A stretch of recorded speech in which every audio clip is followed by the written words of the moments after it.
My name is Jacob Blackwell. I just want to thank you for taking time to watch this video and just considering me for the position of credentialed teacher at Visions in Education. Is what does 21st century learning mean to me? And I think everybody in today's educational field hears 21st century and they automatically think, well, that means technology. And while that's true, I don't think that's the only thing it's referencing. What we should be doing is, yeah, we should be teaching technological skills because um, that's where our students are headed. That's where our world is headed. But we also need to be creating thinkers. If we have a bunch of students who have technological knowledge but they can't think, then what is the point?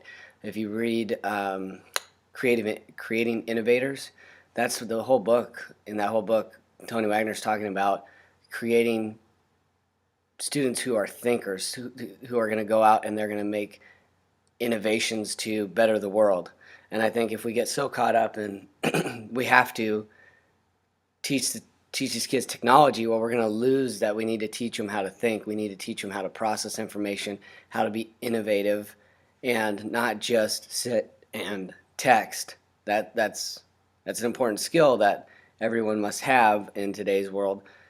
But at the same time, we need to be teaching them how to think. I think part of that can be technology based, but and a large part of that can be technology based, but without the ability to break down information and then process it and give it back to you, then there's no point in having technology involved in that.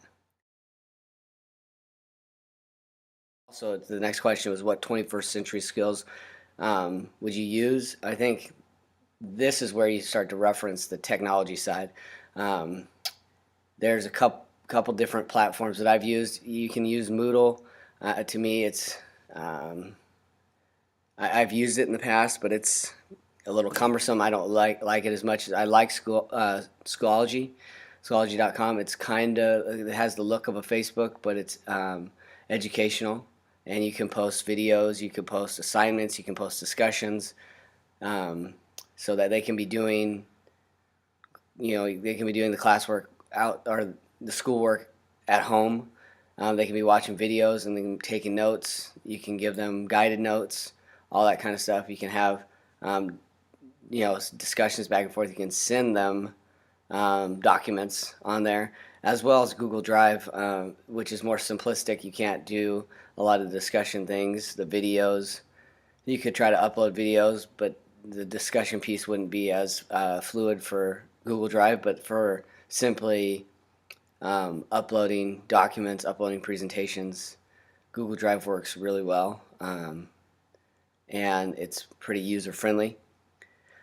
And those are just a couple tools that I've actually used in my classroom that have allowed me to allow my students to work outside of the classroom and have their homework be online based. And then I think I'd be a good fit for Visions because I work well with students. That's one of my, I think, of my 7 going on 8 years now. I have the ability to work well with students. I have the ability to work well with faculty, and I try to be what I talked about in the first answers. I try to be innovative. I try to myself always be learning, because if I'm asking my students to learn and to constantly be pushing themselves, then I need to as well. So I think I'm a totally different teacher today than I was day one. And I think that's the goal, that every teacher should be constantly refining their craft and learning every day, and trying to just reinvent themselves, and become better at the craft. Thank you for your time, and hope to see you at an interview. Thank you.